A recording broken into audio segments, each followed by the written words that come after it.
नमस्कार। हमारी खास पेशकश जीत से निकला जिला में स्वागत है आप सभी का। जीत खैरागढ़ विधानसभा उपचुनाव में, और जैसा कि वादा किया गया था कि अगर कांग्रेस का प्रत्याशी चुनाव जीतेगा तो नए जिले का ऐलान किया जाएगा। और देखिए कि चुनाव के नतीजे आए और नतीजे आने के महज 3 घंटे के भीतर ही मुख्यमंत्री ने यह बड़ा ऐलान कर दिया और रायगढ़ छुई खदान और खैरागढ़ छुई खदान और गंडई को मिलाकर एक नया जिला बनाने का ऐलान कर दिया गया है। और इन सब के बीच ये किस तरह से पूरे चुनाव में एक मास्टर स्ट्रोक बन गया, सबसे पहले आपको बताते हैं। खैरागढ़ विधानसभा उपचुनाव में कांग्रेस उम्मीदवार ने एक तरफा जीत दर्ज की। जेसीसीजे के विधायक के निधन के बाद खाली हुई खैरागढ़ सीट पर हुए इस उपचुनाव में कांग्रेस के लिए किसी चुनौती से कम नहीं थे।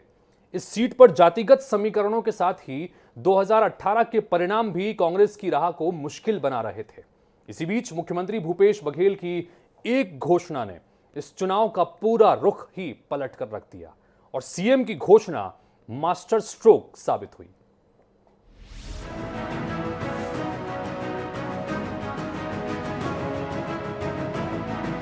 सीएम भूपेश बघेल का ट्वीट। 2 अप्रैल को किए गए इस एक ट्वीट ने खैरागढ़ विधानसभा उपचुनाव के सारे समीकरण बदल कर रख दिए। खैरागढ़ की जनता ने भी इसको ध्यान में रखकर वोट दिया। 16 अप्रैल को आए नतीजे महत्वपूर्ण हैं। इस जीत के साथ जहां विधानसभा में कांग्रेस विधायकों की संख्या बढ़कर अब 71 हो गई है, तो वहीं इन नतीजों के साथ ही एक नए जिले की तकदीर का भी फैसला हो गया है।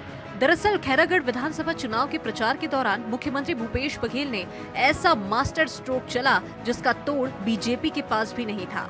मुख्यमंत्री ने बड़ा ऐलान करते हुए खैरागढ़ की जनता से वादा कर दिया कि अगर 16 तारीख को आने वाले नतीजों में कांग्रेस पार्टी के उम्मीदवार की जीत होगी तो उसके अगले ही दिन खैरागढ़ को नया जिला बनाने का ऐलान कर दिया जाएगा। इसके साथ ही खैरागढ़ विधानसभा उपचुनाव के सारे समीकरण बदल गए और जो सीट कांग्रेस के लिए मुश्किल मानी जा रही थी, वहां कांग्रेस ने एक तरफा जीत दर्ज कर ली। यही वजह है कि मुख्यमंत्री भूपेश बघेल की इस घोषणा को खैरागढ़ उपचुनाव का मास्टर स्ट्रोक माना जा रहा है। दरअसल समीकरणों के आधार पर देखें तो कांग्रेस के लिए ये सीट शुरुआत में कठिन मानी जा रही थी। सीट पर लोधी मतदाताओं के दबदबे को देखते हुए कांग्रेस और बीजेपी दोनों ने इस समाज से प्रत्याशी मैदान में उतारे थे। कांग्रेस ने जहां जिला पंचायत की सदस्य रही यशोदा वर्मा को मैदान में उतारा, तो वहीं बीजेपी ने पूर्व विधायक कोमल जंघेल पर फिर दाव आजमाया। 2018 चुनाव की बात की जाए तो उस समय देवव्रत सिंह ने कांग्रेस से अलग होकर जोगी कांग्रेस से चुनाव लड़ा था और बीजेपी की ओर से कोमल जंघेल को कड़े मुकाबले में हराया था। जंघेल मात्र 870 वोटों से चुनाव हारे थे, तो वहीं तीसरे स्थान पर रहे कांग्रेस प्रत्याशी को मात्र 31,000 वोट मिले थे। कोमल जंघेल इस सीट से 2007 का उपचुनाव और 2008 विधानसभा चुनाव जीत चुके हैं। लिहाजा उपचुनाव के लिए जब प्रत्याशियों के नामों का ऐलान किया गया तो जानकार बीजेपी का पलड़ा भारी मान रहे थे। बीजेपी ने भी इस सीट को जीतने के लिए पूरी ताकत झोंक दी थी। राज्य के दिग्गज नेताओं के साथ ही केंद्र के मंत्रियों ने भी चुनाव प्रचार में जोर लगाया, तो वहीं कांग्रेस की तरफ से खुद मुख्यमंत्री भूपेश बघेल ने चुनाव प्रचार की कमान संभाली। हालांकि तमाम मुद्दों और दावों के बीच जिला बनाने की सीएम की घोषणा ने खैरागढ़ की जनता को ज्यादा प्रभावित किया। इस उपचुनाव को 2023 के विधानसभा चुनाव का सेमीफाइनल भी माना जा रहा था, जिसमें पार्टी की तैयारियों की भी परीक्षा थी। कांग्रेस की बड़ी जीत के साथ ही विधानसभा में पार्टी विधायकों की संख्या के साथ ही कार्यकर्ताओं का मनोबल भी बढ़ा है, तो वहीं इस हार के बाद बीजेपी को भी मंथन करने की आवश्यकता है। Bureau report, INS 24/7। तो कुल मिलाकर यह मास्टर स्ट्रोक साबित हुआ और पूरा का पूरा उपचुनाव एक दिशा की तरफ ही चला गया। भारतीय जनता पार्टी ने पूरी तरह से जोर यहां पर लगाया, केंद्रीय मंत्री भी यहां पर आए, तमाम जो स्थानीय दिग्गज नेता हैं सभी ने मेहनत की, लेकिन उसके बावजूद परिणाम बीजेपी के पक्ष में नहीं जा पाए, क्योंकि उस एक घोषणा ने ही पूरी तरह से इस चुनाव को पलट कर रख दिया। लोगों ने लगा कि अगर वोट देने से हमारा जिला बन रहा है तो क्यों ना इस फैसले को लिया जाए। बहरहाल अब जिला बनाने का ऐलान भी मुख्यमंत्री भूपेश बघेल ने कर दिया है। हालांकि कहा यह गया था कि 24 घंटे के भीतर ऐलान किया जाएगा, लेकिन परिणाम आने के 3 घंटे के भीतर ही ये ऐलान अब कर दिया गया है। खैरागढ़ को अलग जिला बनाने की जो बात कही थी उस पर उस मोहर भी लगा दी है। खैरागढ़ की जनता ने उनके इस वादे पर एतबार करते हुए जीत का परचम कांग्रेस को लहराने का मौका दिया, तो अपने वादे के मुताबिक मुख्यमंत्री भूपेश बघेल ने भी अपने वादे को पूरा करते हुए खैरागढ़ को जिला बनाने का ऐलान कर दिया, साल्हेवारा को तहसील बनाने का ऐलान भी किया है। आइए आपको दिखाते हैं कि यह जिला अगर बनता है तो किस स्वरूप में यह सामने आ सकता है। खैरागढ़ विधानसभा उपचुनाव के नतीजे आने के साथ ही नया जिला बनाने की प्रशासनिक तैयारी शुरू हो गई है। इसमें नए जिले की सीमा आदि पर दावा आपत्ति भी मांगने की प्रक्रिया शामिल होगी। खैरागढ़ उपचुनाव में कांग्रेस ने बाकायदा घोषणा पत्र जारी किया था। इसमें पहला ही वादा नए जिले का था। इस नए जिले का नाम खैरागढ़ छुई खदान गंडई हो सकता है। मुख्यमंत्री भूपेश बघेल अपनी चुनावी जनसभाओं में ये वादा बार बार दोहराते रहे। उन्होंने यहां तक कह दिया कि 16 अप्रैल को खैरागढ़ में कांग्रेस का विधायक बनेगा और 17 अप्रैल को खैरागढ़ छुई खदान गंडई नया जिला बनाया जाएगा। कांग्रेस का पूरा प्रचार अभियान इस जिले के इर्द गिर्द केंद्रित रहा। अब जब चुनाव के नतीजे आ चुके हैं, सरकार पर वादे को समयबद्ध ढंग से पूरा करने का दबाव है। वैसे कांग्रेस नेताओं का कहना है कि इस मामले में सरकार ने अधिकारियों के साथ बैठकर नए जिले की सीमा आदि पर पहले ही चर्चा कर ली है। नए जिले का गठन अधिकार पूरी तरह राज्य सरकार के पास होगा। वो किसी क्षेत्र को नया जिला घोषित कर सकती है। सामान्य तौर पर इसे एक कार्यकारी आदेश के जरिए गठित किया जाएगा। शुरुआत में प्रस्तावित जिले के सीमाओं आदि विवरण के साथ राजपत्र में अधिसूचना प्रकाशित होती है। इस पर नागरिकों से दावा आपत्ति मांगा जाता है। इसकी सुनवाई के बाद जिला गठन की अधिसूचना जारी होती है। खैरागढ़ छुई खदान गंडई के नया जिला बनने से पुराना राजनांदगांव जिला 3 हिस्सों में बंट जाएगा। इसी जिले में एक नया जिला मोहला मानपुर चौकी भी प्रस्तावित है।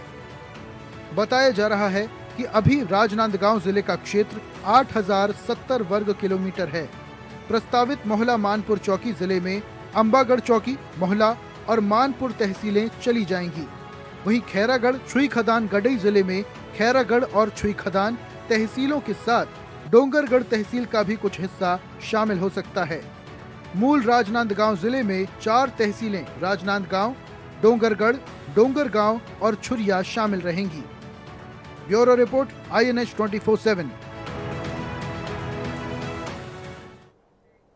तो नया जिला बनेगा तो उसका क्या स्वरूप रहेगा वो भी आपके सामने हमने रखा। चूंकि विधानसभा के संदर्भ में बात करें तो खैरागढ़ की एक महत्वपूर्ण विधानसभा इस नए जिले के अंतर्गत अब आ जाएगी और साल्हेवारा को भी चूंकि अब तहसील बनाने का ऐलान कर दिया है तो साल्हेवारा तहसील भी इस नए जिले की सीमा के अंतर्गत ही आएगी। इन सबके बीच मुख्यमंत्री भूपेश बघेल ने जैसा अपना वादा किया था उस वादे को निभाया है और मुख्यमंत्री निवास में अब से कुछ देर पहले ये बड़ा ऐलान किया। क्या कुछ सीएम ने ऐलान किया, एक बार आपको सुनाते हैं। वहाँ की जनता की प्रबल इच्छा थी कि जिला बने, तो उसको हमने कहा था कि हमारी प्रत्याशी के जीतने के 24 घंटे के भीतर में खैरागढ़ छुई खदान गंडई को जिला बनाएंगे, साथ ही साल्हेवारा को पूर्ण तहसील बनाएंगे और जाल बांधा को उप तहसील बनाएंगे।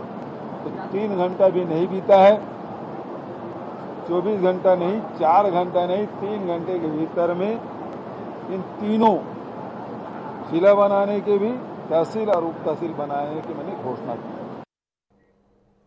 अब आपको खैरागढ़ के संदर्भ में कुछ महत्वपूर्ण जानकारी दें जो आपके लिए जानना जरूरी है। खैरागढ़ विधानसभा उपचुनाव कांग्रेस ने जीत ली है। कुल मिलाकर परंपरागत सीट कांग्रेस की रही है और एक बार फिर से कांग्रेस की झोली में आ गई। इससे पहले भी यह सीट लंबे समय तक कांग्रेस के हाथों में रही। हालांकि भाजपा भी इस सीट पर काबिज रही है। आइए जानते हैं खैरागढ़ विधानसभा क्षेत्र का राजनीतिक इतिहास क्या कहता है।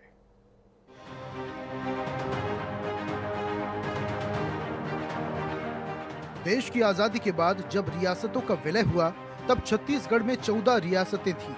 राज परिवार सक्रिय रूप से राजनीति में थे या फिर हार जीत का समीकरण महल से तय हुआ करता था। लेकिन समय के साथ जनता ने राजाओं के किले में सेंध लगाई। अब हालात ये हैं कि छत्तीसगढ़ में 4 राज परिवार ही राजनीति में सक्रिय हैं, जबकि बाकी राज परिवारों का संन्यास हो चुका है या वो अपनी आभा खो चुके हैं।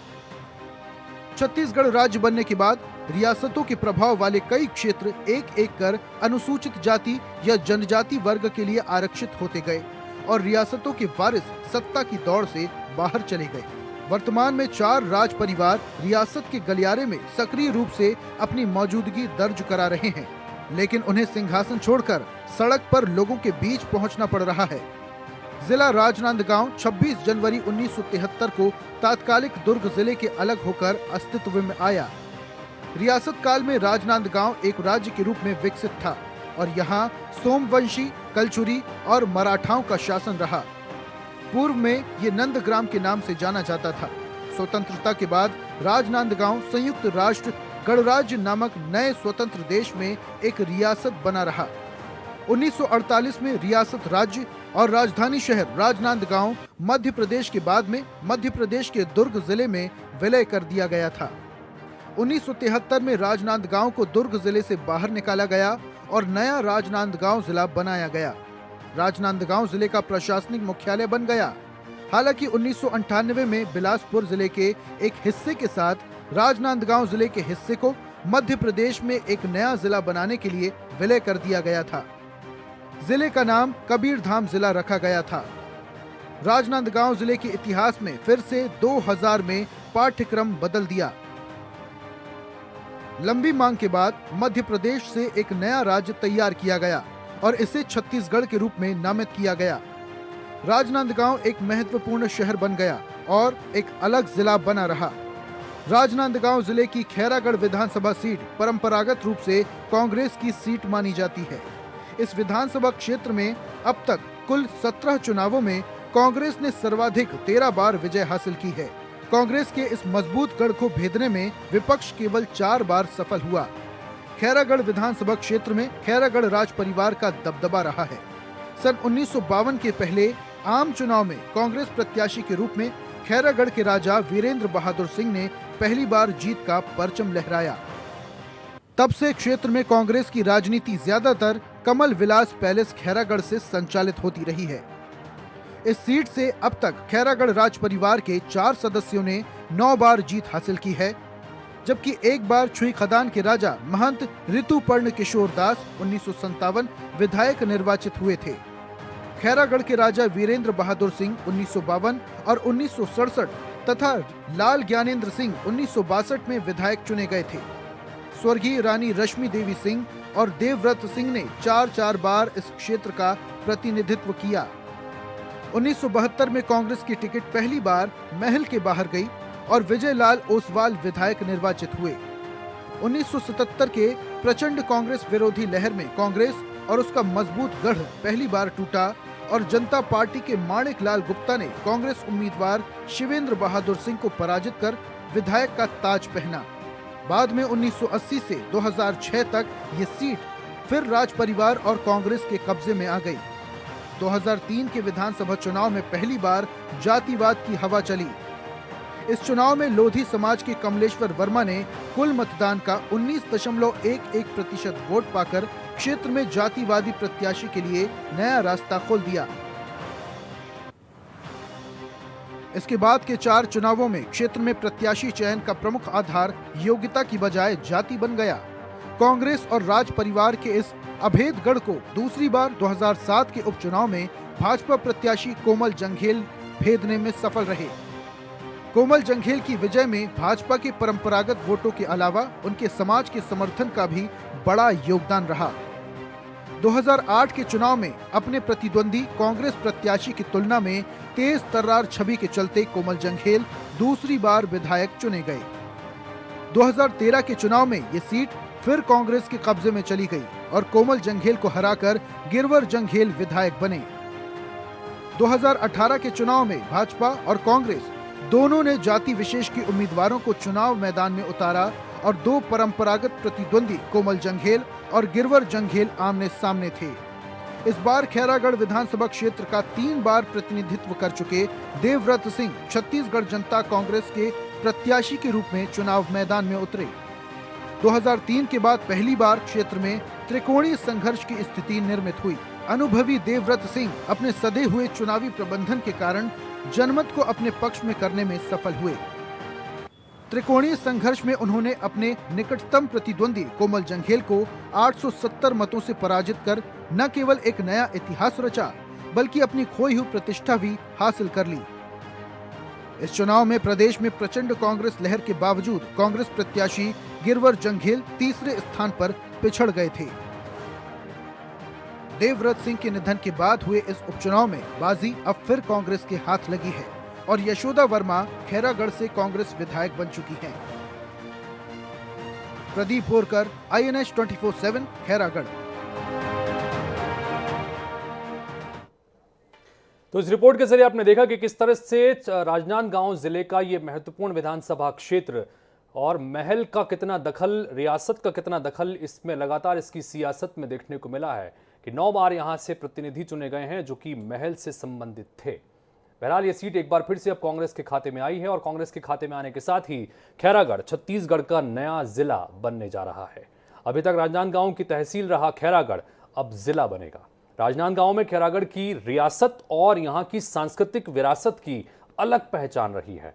मुख्यमंत्री भूपेश बघेल ने उम्मीद भी जताई है कि अलग जिला बनने से इस सांस्कृतिक विरासत को एक नई पहचान मिलेगी। खैरागढ़ राज्य ब्रिटिश भारत के पूर्व मध्य प्रांतों का एक सामंती राज्य था। खैरागढ़ से 8 किलोमीटर दूर पंदंद छत्तीसगढ़ के सबसे ऐतिहासिक स्थानों में से एक है। साल 1898 में यहाँ के शासकों को राजा का खिताब मिला। इनका संबंध पुराने नागवंशी राजपूतों के शाही परिवार से भी रहा। खैरागढ़ के इतिहास की शुरुआत खोलवा परगना से होती है, जिसे मंडला के राजा लक्ष्मीनिधि कर्ण राय को उनकी वीरता के लिए सन 1487 ईस्वी में पुरस्कार स्वरूप दिया गया। इन्हीं के कारण कवि दलपत राव ने पहली बार 1497 ईस्वी में अपनी कविता में छत्तीसगढ़ शब्द का प्रयोग किया था। स्वर्गीय लाल प्रद्युमन सिंह ने नागवंश ग्रंथ की रचना की। इसके अनुसार वर्तमान खैरागढ़ में नागवंशी राजाओं का इतिहास राजा खड़ग राय से शुरू हुआ। वे खोलवा राज्य के 16वें और नई राजधानी खैरागढ़ के प्रथम राजा थे। उन्होंने पिपरिया, मुस्का और आमनेर नदी के मध्य अपने नाम से एक नगर बसाया। इस नगर के चारों ओर तब खैर के वृक्ष अधिक पाए जाते थे। ऐसा माना जाता है कि राजा खड़ग राय या खैर वृक्षों की अधिकता की वजह से इस क्षेत्र का नाम खैरागढ़ पड़ा। खैरागढ़ का इंदिरा प्रदर्शन कला और संगीत विश्वविद्यालय भारत और एशिया में एकमात्र संगीत विश्वविद्यालय के रूप में प्रसिद्ध है। यहाँ नागवंशी राजा उमराव सिंह और राजा कमल नारायण सिंह ने संगीत कला पर विशेष ध्यान दिया। इसी के चलते राजा वीरेंद्र बहादुर सिंह और उनकी धर्मपत्नी रानी पद्मावती देवी ने बेटी राजकुमारी इंदिरा के नाम अपना महल दान दिया। मध्य प्रदेश के प्रथम मुख्यमंत्री पंडित रविशंकर शुक्ल के सहयोग से एशिया के प्रथम इंदिरा कला संगीत विश्वविद्यालय की स्थापना हुई और 14 अक्टूबर साल 1956 को प्रधानमंत्री नेहरू की बेटी इंदिरा गांधी ने इसका उद्घाटन किया। पद्म विभूषण पंडित SN रातनजनकर यहाँ के पहले कुलपति बने। उस समय मध्य प्रदेश राज्य का निर्माण नहीं हुआ था। ये क्षेत्र CP एंड बरार के दायरे में आता था और नागपुर इसकी राजधानी होती थी। खैरागढ़ के राजा वीरेंद्र बहादुर सिंह ने अपनी दिवंगत पुत्री इंदिरा सिंह की याद में संगीत विश्वविद्यालय बनाया था और इसका उद्घाटन प्रधानमंत्री जवाहरलाल नेहरू से वो कराना चाहते थे, लेकिन समय अभाव के चलते नेहरू ने अपनी पुत्री इंदिरा गांधी को इसके लिए भेजा। खैरागढ़ की रानी पद्मावती देवी सिंह प्रतापगढ़ राज परिवार की बेटी थी और इलाहाबाद में पढ़ी इंदिरा गांधी से उनकी मित्रता थी। इस मित्रता के चलते इंदिरा गांधी संगीत विश्वविद्यालय के उद्घाटन के लिए 14 अक्टूबर साल 1956 को खैरागढ़ पहुंची। 2 दिन तक कमल विलास पैलेस में भी वो रुकी। उस समय खैरागढ़ के राजा वीरेंद्र बहादुर सिंह खैरागढ़ के विधायक थे और उन्होंने इंदिरा गांधी का स्वागत किया था। इस समय तक राजनांदगांव लोकसभा क्षेत्र का पृथक अस्तित्व नहीं था। ये इलाका दुर्ग लोकसभा क्षेत्र में आता था और यहाँ से WS किरोलीकर सांसद हुआ करते थे। साल 1962 में चौकी डोंडी लोहारा, बालोद, राजनांदगांव, डोंगरगांव, लाल बहादुर नगर, डोंगरगढ़ और खैरागढ़ को मिलाकर राजनांदगांव लोकसभा क्षेत्र बना और यहाँ से पहले सांसद राजा वीरेंद्र बहादुर सिंह बने। इसके बाद 1967 में बालोद, डोंडी लोहारा, खुज्जी, राजनांदगांव, डोंगरगढ़, डोंगरगांव, खैरागढ़, वीरेंद्रनगर को मिलाकर राजनांदगांव लोकसभा सीट से उनकी पत्नी और खैरागढ़ रियासत की रानी पद्मावती देवी सिंह सांसद बनी। मौजूदा समय में राजनांदगांव लोकसभा क्षेत्र का जो स्वरूप है वो 1971 में अस्तित्व में आया। अविभाजित राजनांदगांव जिले में वर्तमान के 8 विधानसभा क्षेत्र मोहला, मानपुर, खुज्जी, डोंगरगांव, राजनांदगांव, डोंगरगढ़, खैरागढ़, पंडरिया और कवर्धा शामिल थे। खैरागढ़ राज परिवार की दूसरी पीढ़ी से राजा वीरेंद्र बहादुर सिंह के पुत्र शिवेंद्र बहादुर सिंह राजनांदगांव से 3 बार सांसद रहे। 1998 में कांग्रेस ने उनको टिकट नहीं दिया। जनता दल के टिकट से उन्होंने चुनाव लड़ा, पर इस चुनाव में कांग्रेस के मोतीलाल वोरा की जीत हुई। खैरागढ़ राज परिवार के दूसरे बेटे रविंद्र बहादुर सिंह की पत्नी रानी रश्मि देवी सिंह खैरागढ़ विधानसभा सीट से 4 बार की विधायक रही। साल 2003 में उनके बेटे देवव्रत सिंह कांग्रेस के टिकट पर खैरागढ़ सीट से विधायक बने। साल 2018 में देवव्रत सिंह ने कांग्रेस छोड़ जोगी कांग्रेस की टिकट पर चुनाव लड़ा और वो जीत गए। और अब देवव्रत सिंह के असामयिक निधन के बाद ये उपचुनाव हुआ, जिसमें कांग्रेस ने बड़ी जीत दर्ज करते हुए एक बार फिर से इस पर कब्जा जमा लिया। Bureau report, INS 24/7।